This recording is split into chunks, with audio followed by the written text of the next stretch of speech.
Okay. Finally got some time to sit down and really explain what happened the last few months. Starting with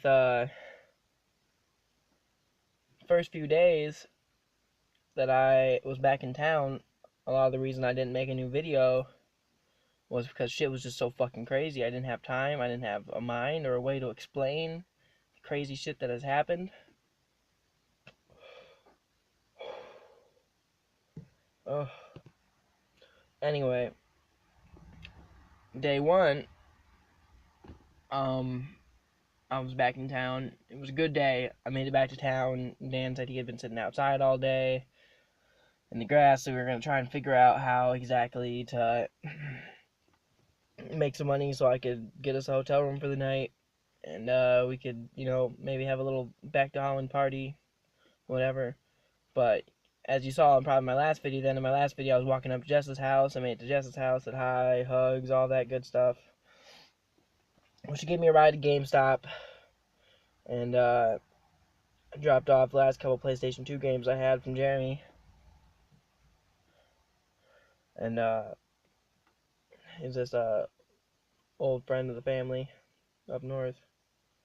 But yeah, I got that money. It was only $40 or so.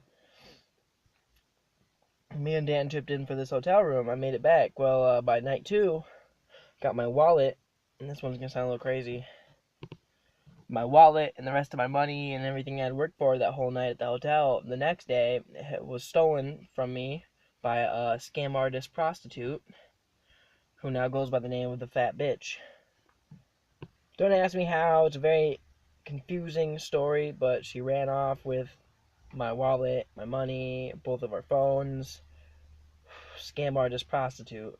Crazy, right?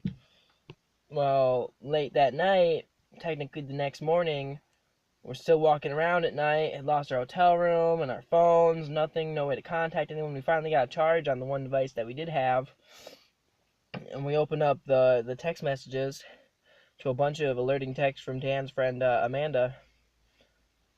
Not the Fat Bitch Amanda, but Black Amanda. AJ Amanda. Weeks.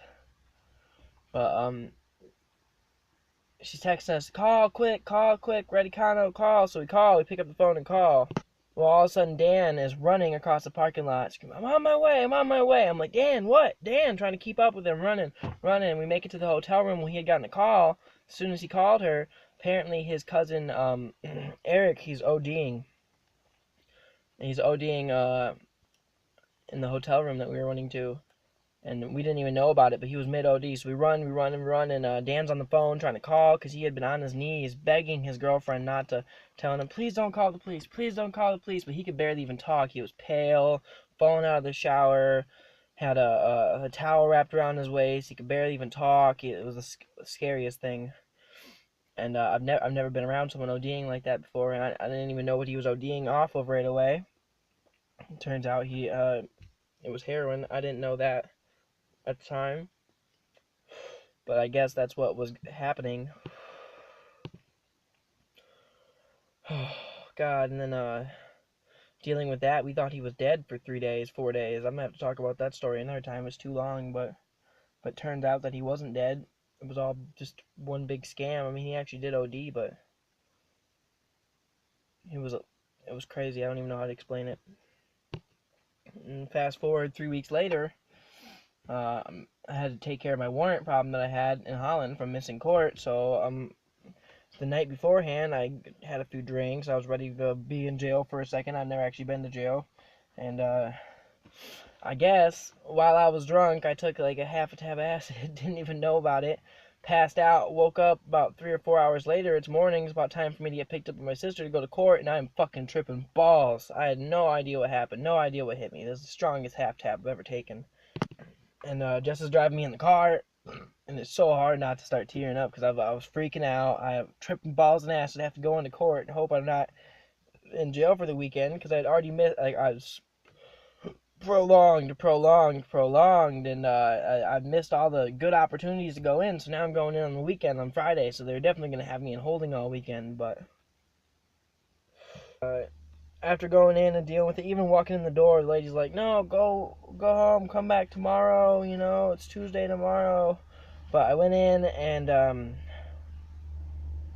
she said come back Tuesday. It was Friday, but I went in and I ended up getting out like not, but like hour and a half later. Um, Jessa bailed me out for $100 on my second bail. Actually, today is the Tuesday of another court date I'm supposed to be at, but I'm up north, so I'm gonna have to deal with that again when I get back to Holland. Ugh. So I'm up north right now, and it's been about a month and a half probably since my last video. I didn't really know how to pick back up after I left off and all that crazy shit happened. I was living at Jeremy's house for 3 or 4 weeks, a different Jeremy, a fucking crazy Jeremy, and I didn't know what to do.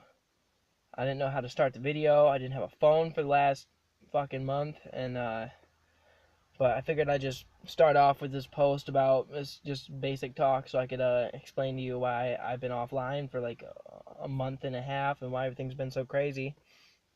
However, though, tonight is Halloween, and there's going to be another video going up probably about 4 a.m. ish, hopefully, and it's going to be a fun one. My birthday's in about a week too, so that's going to be a good video.